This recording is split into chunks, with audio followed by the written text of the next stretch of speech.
I am currently being threatened with a lawsuit. My neighborhood group has officially banned me. Why? Because I took my neighbor's dog to the groomer without their permission. But before you call me a thief, you need to see what was hiding under that fur. This isn't just about a haircut. It's about a 2-year secret that ended in a police standoff on my front porch. Am I the jerk for saving a dog, or did I overstep a line that can never be uncrossed? Let's set the scene.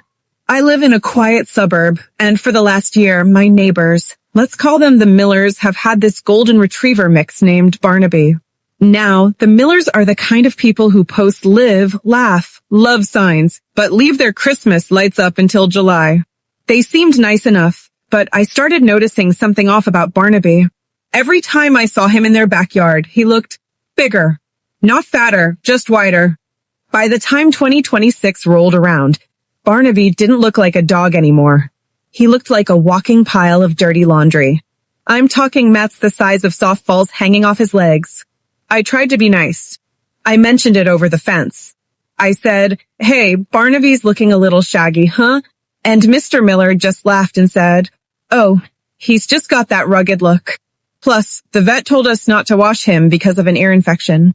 Now, I'm not a vet, but I've had dogs my whole life. You don't stop grooming a long-haired dog for 6 months because of an ear infection. That's like not showering for a year because you have a stub toe. It didn't make sense. I watched that dog struggle to walk. I watched him bite at his own skin until he bled because the mats were pulling so tight. The repeat cycle of neglect was happening right in front of me, and nobody was doing anything. The breaking point came last Tuesday. The Millers went away for a long weekend and asked my teenage son to keep an eye on Barnaby.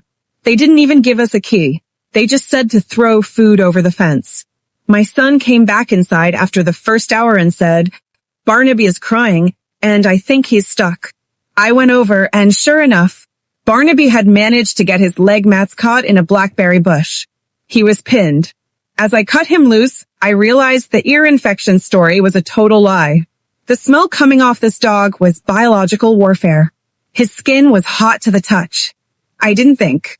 I didn't call. I just loaded him into my SUV and drove straight to the only groomer who would take a walk-in at 4 p.m. on a Friday. When the groomer saw him, she actually gasped. She told me this was the worst case of matting she'd seen in 10 years of business. She had to use surgical-grade clippers. As the fur came off, literally in one giant, felted piece, we found the real story. Barnaby had open sores. He had ticks that had been trapped under the mats for months. He was 5 pounds lighter just from the fur removal. He looked at me with these eyes that said, "Thank you." I felt like a hero. Until the Millers got home early. I was sitting on my porch with a freshly groomed, happy Barnaby when the Millers' car pulled into their driveway.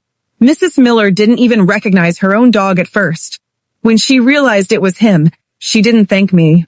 She started screaming. She called me a dognapper. She accused me of mutilating her pet because he was shaved to the skin. Then came the police. 2 officers arrived while she was literally trying to tackle me to get the dog back. I showed them the photos the groomer took, the sores, the ticks, the pelt of fur that looked like armor. The cops looked at the dog, looked at the photos, and then looked at the Millers. They didn't arrest me, but they did file an animal cruelty report against them. Now, the neighborhood is split. Some people say I'm a hero. Others say I had no right to touch someone else's property and that I've traumatized the family. The Millers are suing me for the loss of value of the dog's coat and for emotional distress. My son thinks we should just apologize to make the drama go away, but I can't. I look at Barnaby now, bouncing around and actually able to run for the first time in a year, and I know I'd do it again. So, I'm putting it to you. Am I the jerk for stealing this dog to get him medical care, or should I have minded my own business and let him suffer? Let me know in the comments. I'm reading every single one because the court date is next month. And if you want to hear the update on the ear infection lie, which turned out to be way crazier than I thought, click the next video right now. Hit that subscribe button so you don't miss the verdict. This is the bottom line, and I'll see you in the next story.